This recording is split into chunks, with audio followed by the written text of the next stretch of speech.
These icebergs have been very popular lately, so I decided to try my hand at one.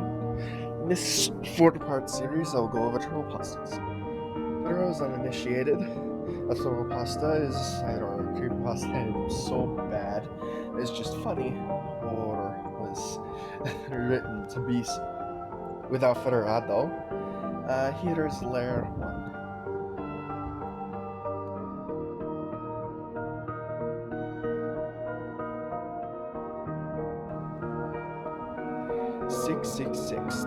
.exe. This has the community divided among whether it is trollpasta or a bad creepypasta. But I digress. 666.exe was written to be a scary creepypasta. It was meant to scare you. Keep that in mind. Basically, this kid finds a spooky game cartridge and he plays it for his YouTube audience. So naturally he gives smirky, backhanded remarks and even more backhanded insults along the way. In the end, it is revealed he was in hell the entire time. Damn it. I need some of hell's internet connection. Blood freezing experiment. This one is just awful. Clearly referencing Cold War experiments, specifically the cultivation and soldieration experiments the Israelis did in the 70s. Blood freezing experiment follows our hero author, I use that term loosely, as they recount an experiment where they made people go crazy, well, unintentionally. If you are easily unnerved or offended, then don't worry, there's so much more to know, sir. Sir Patrick This story is a 2-for-1 deal.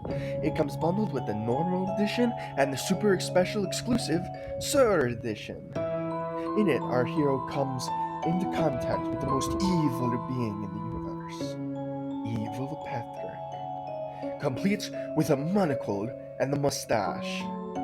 The sheer embodiment of living terror. After he tries to stop him, he summons a fire jellyfish and murdifies our author. Then he kills him for the rest of his life.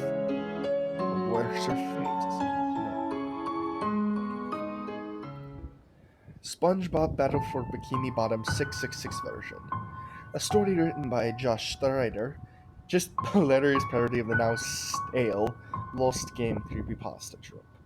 In it there is Mr. Crumb, which killed me, and all the SpongeBob crew. Murdering people because of course. Then we find out that the gamer's receipt is cursed, the best subplot ever, so he can't return the game. But no worries, the pirate guy de-curses it. Melonheads of Kent Brook. A ridiculous story about people's heads exploding into quote-unquote delicious melon-tasting flesh, of which upon eating will cause you to tell people about it when 100 people are told you will explode, causing them to eat it. It's just too much. The Paradox Messenger. This is basically what happens. Our main character, Matt, sees the Slender Man in his dreams, wakes up, and argues with his sister for watching SpongeBob. Things happen until it is said, "Oh, forget mention, Matt has maroon eyes. He got it as a birth defect, but now he was going to become beautiful, more beautiful than ever." Followed by him cutting his face and his mother walking in. She says this gem, "Sweaty, what you are?" It's just too fucking good. He then wakes up in a mental hospital where a woman named Jessica greets him. Then the Slender Man takes him, yada yada yada. Burner. It starts like this. "Hello," said James to Kyle at school, Kyle responded. Perfect way to begin your story. So James and Ken went to school, and after it was done, Child tripped James, causing him to fall in a pile of rocks. One of the rocks went through his skull, causing James mental issues. The story goes on with gratuitous detail and even fails at being a trollpasta. Charlie the Killer. This one hurts me, but for the right reasons. I'll just read the full one. Charlie was going through a rough bullying stage at school and was beginning to get depressed and feeling voices on her head. They were telling her to do stuff. She just put them to the back of her mind and carried on with getting shoved in lockers and beat up in the girls' bathroom. She heard the voices screaming until one day she snapped and listened to the voices in her head, pulled out the copper piping on the wall, and stabbed her bully to death. Licked the blood off the pipe. Until one day she snapped and listened to the voices in her head and pulled out the copper piping from the wall and stabbed her bully to death, then licked the blood off the pipe. She learned that near the bully's body and whispered, "Now you know how I felt when you called me ugly and said I was too fat to meet anyone who liked me, and that I was a whore who should kill myself." After she realized what she had done, put her in a way, she didn't feel bad about this. Actually, she was quite glad. She wanted to do it more. So Charlie went out. She killed more people just because she liked the feeling, knowing that she wasn't inferior anymore. Charlie was never a mean girl. She just always sit there and take the crap. She has beautiful eyes with brunette hair, but she started wearing really dark makeup and dyed her hair black. But she started wearing really dark makeup and dyed her hair black. She read Jeff the Killer stories and looked further into Jeff as this wasn't her inspiration. She went on and started doing things what Jeff did. She used to say, "Don't go to sleep, I want you to feel the pain with me." Then she would pull out their guts and burn them in their own stomach, watching as blood would fly everywhere. Charlie began the talk of the town. One day she went on a search for the killer. She looked everywhere, hoping that didn't mean. Charlie finally met Jeff. Jeff looked at her and didn't say a thing. His eyes were locked onto hers, and he walked up and brushed on her ear and kissed her on the cheek. Charlie blushed and questioned Jeff why. Walked up to her and brushed her hair behind her ear and kissed her on the cheek. Charlie brushed. Questioned Jeff, "Why do you like someone like me? I'm just a fat, ugly whore." Jeff looked down at the floor and looked up at Charlie again. "You're the most beautiful person I've ever met, and you're not fat, ugly, or a whore," Jeff spoke. I think that we should be together. Oh, crap. "I think that we should be together, as I've heard a lot about you, and I was fascinated." Charlie started blushing as Jeff grabbed her cheek and brought his lips close to hers. She pushed away. "Why did you push me away? Don't be scared of me, please." Jeff said they were stood down an alley in the rain. "Jeff, you don't know what I've been through. All I do is push people away," Charlie whispered as tears started streaming down her face. "I will always love you, no matter what happens," Jeff said, wrapping his arms around Charlie. I have the urge to kiss you, as if I feel that I do, you will just leave me. My father left me violently after beating me and my mother. I don't want to fall up with you as I don't have to trust you. I don't want to end up killing myself like my mother," Charlie began to explain. "I will never hurt you. You're the most... I will never hurt you. You're the most precious thing to me. I've been waiting to meet you as soon as I've heard about you." After being with each other for 2 years, Jeff decided it was time that Charlie and him should get married. "Charlie," Jeff leaned down on one knee, "will you do me the honors of becoming my wife?" Jeff opened up the case to see a gorgeous ring with little diamonds going around the edge. "Yes!" Charlie squealed in joy. "Yes, I will marry you!" As tears of joy streamed down both of their faces, they went back home. A week before their wedding, Charlie sits down at the bottom of the bed and began to cry. "What's wrong?" Jeff curiously asked. "I'm pregnant!" Charlie cries. "What?" Jeff said surprisingly. "I'm 13 weeks pregnant. I was gonna tell you before, but I didn't want to make a big fuss and then we lose it." Charlie squealed.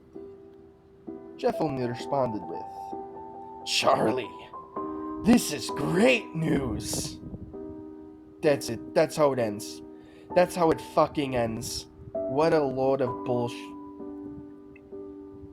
With a name like that, you can only know it can be good. Yeah. Check out Hoodlum's Revenge for a video on it. I can't do it justice here. Same with the next entry on the list, Poopsie the Killer. Again, a name like that, just check out Hoodlum's Revenge for it. Alright, so quick intermission.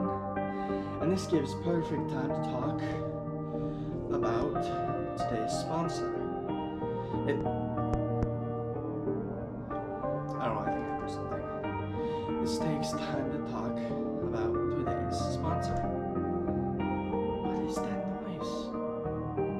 It's like a faint knocking, like seriously.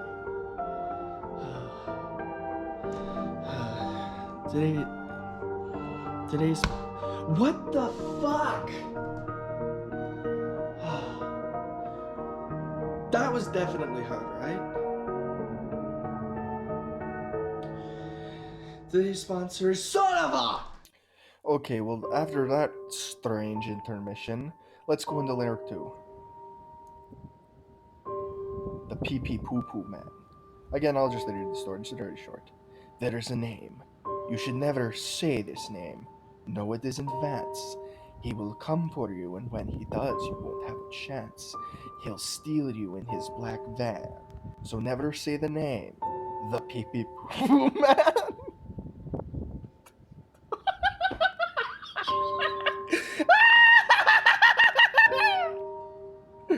Together, I have the humor of a 4-year-old. / Super Mario Galaxy.mkv. This story is so incredibly ridiculous that I better just cry or leave it. I literally laughed so much when I read it. It is about a man receiving a game for Super Mario Galaxy 4, a game that is not released yet, and he gets transported in the video game when Nintendo Switch sparks him with a golden liquid. A golden liquid. A golden liquid. A golden liquid.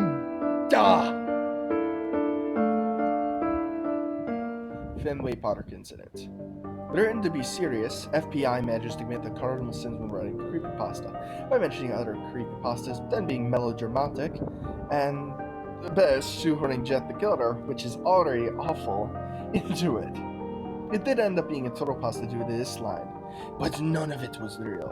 I woke up in my own vomit, warm and surreal. I was so happy I was so happy I hugged my chunky fluids, glad it was all over. Just let that sink in. The Creature Saga. As a series of 2-sentence horror stories, I'll rate 3. I wanted to cry and seek help. Thankfully, my creature has a PhD in psychology. It almost feels like Christmas, except I have no eggnog. Thankfully, I can just milk some more. That are my creature. Finally, my daughter asked where her son comes from. I didn't have the heart to tell her. It came from the creature in the backyard. Okay, this next one's a classic. Who was phone? This one should be higher on the list. Simply put, it was a Trollpasta about a phone call ending with, "Then who was phone?" This other time was incredibly huge, but nowadays have fallen into obscurity. Goodbye, SpongeBob. This is a Trollpasta about a haunted episode. SpongeBob basically does some demonic stuff, more or less, and this more or less regurgitates what others have done, although it does have some good ones. I do hate how it was typed in all caps, though. SpongeBob's Fresh Start. Another one I'll leave. Well, you won't believe this, but me and about 5,263.141 1,000 other people at work at this one Nickelodeon studio. And we got to watch episodes before they were released because somehow, whether I got to watch them or not, invalidates what my actual job is. So anyways, we got to watch the new one. The title card said SpongeBob's Fresh Start, and it was white text on a black background. When the episode started, it showed SpongeBob was at his parents' house. He then said, "Maybe I should play a sport." So he went to the basketball court in Bikini Bottom. He was shooting some hoops. When a gang came in. Me and some other interns thought this was a bit of an adult theme for SpongeBob, but we continued watching. The gang caused to cause trouble, and SpongeBob got into a fist fight. Afterwards, he ran home and told his mother, but his mother looked scared. She said, "You're moving with your auntie and uncle in Bel Air." SpongeBob looked confused and begged to stay, but she just packed up his stuff and sent him on his way. We didn't try or learn of this new plot, and it confused most of us. Then he walked outside and called for a taxi. When it arrived, there was fuzzy dice in the mirror, and the license plate said "Fresh." If anything in Scabba's with her, SpongeBob said, "Nah, whatever, yo home's to Bel Air." At about 7 or 8, he was finally there to sit on his throne as the new prince of Bel Air. And then we all committed pack evens by choking ourselves with bubblegum and clawing each other's eyes out with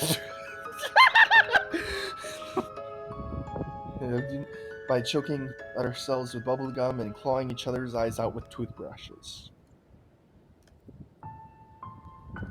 Day of All the Blood. This one is just hilarious. It includes vampires and blood. A man is bleeding so much, and they eventually send him to space, causing a cascading blood shield that blocks out the sun. There's actually many animations on this on YouTube and Modus, and it's so funny. I recommend that you just look at them because holy shit. Mario's horrible death, the grifting. This is how our protagonist is cleaning out his attic when he sees a Mario drum hack. The Mario does some awful things, including trapping our author inside of the attic, doing some questionable things, molesting and raping our author, which is just distasteful. And it ends with this: "It's me, Mario. I'm going to keep you here forever." The Intestine. This story is not only horrendously bad, but like 666.exe and Fenway Park Incident, was written with serious intent. And this classifies as Trollpasta due to its silliness. It is unintentional comedy gold. I remember laughing for hours. Like, it was like a full hour of laughing, and actually someone called an ambulance, but still. What makes this story already hilarious is how it references two really bad creepypastas in the process, in one sentence. The creature stopped your intestine and said go to sleep. I'll just leave it at that. Sonic.exe.exe. This story makes fun of the already goofy, pretentious, and nonsensical story that is Sonic.exe. Ridiculous plot holes? It has it. Melodramatic characters? It has it. A completely unrelated and pretentious appearance of Patrick Star that was later removed in future versions? It 100% has it in spades. One downfall of the story is that it really felt like the author meant to write a serious story and then cut their losses, although this can be considered to be a good thing. Gorillaspasta.txt. This one hits home to me, as I am a very big Gorillas fan. This Trollpasta was also introduced to me by a friend. Check out his channel when you're done here in the description. It includes some jaw-droppingly hilarious things that references the actual band, such as when the bass player of the band, Murdoch Nichols, as I said, he leaves a highly sophisticated, Victorian-esque comment in the, quote, review section of the story. Comedy fucking gold. And that was the Trollpasta Iceberg. Hope you enjoyed Alright, this is the irony is. So, I'm just gonna keep the weird intermission from what was before because ironically the sponsor kinda decided not to sell it anymore. But, so that worked out well. The thing that's, you know what, I'll just show you. So this is a new set for an upcoming movie called Pandora Palace, which is actually a remake from one of my shittiest movies that I've ever made. But yeah, see what's going on. And basically, the thing is, it's just very, yeah. It's actually son of a